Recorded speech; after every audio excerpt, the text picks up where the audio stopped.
আরে বাবু, বৃষ্টি হওয়ার পরে পরিবেশ সব ঠান্ডা হয়ে যায়, তাই না? বাবা, এ কি করতেছো? বেটা নলি করে দিচ্ছি যেন আমাদের ঘরে পানি না বাঁধে। আরে মা, ওরা কি করছে ওই ঝোপড়ির পাশে? আরে বাবু, ওদের ঝোপড়িতে পানি বেঁধে গিয়েছে, তাই পানি বের করে দেওয়ার কাজ করছে। বেটা তুই ঘরে যে আম খা, তা না হলে ভিজে যাবি। মা চলো নিচে দিয়ে সাহায্য করে দি। এই দাঁড়া, তুই গরিবদের কাছে কি করতে যাবি? চল ঘরে যা, এখন বৃষ্টি বন্ধ হয়ে গেছে, এখন যে খেলা করে নে।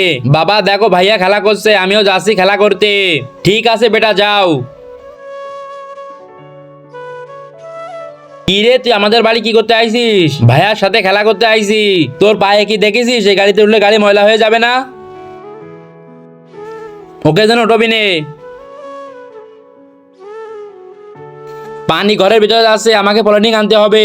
বেটা চলে আইছিস তুই খেলা করে, ঘরে যা, আমি পলিথিন নিয়ে আসি। আরে এর কি হয়েছে? আরে ওঠো বেটা। আরে কি হয়েছে আমার ছেলের? আরে ম্যাডাম জি, এ গাড়ি গাছে লাগাই দিয়েছে, শুক্রিয়া যে আমার মেয়ে গাড়িতে উঠিনি। আরে আমি ওর মেয়েকে তাড়াই দিয়েছিলাম, কিন্তু ও আমার উপকার করছে।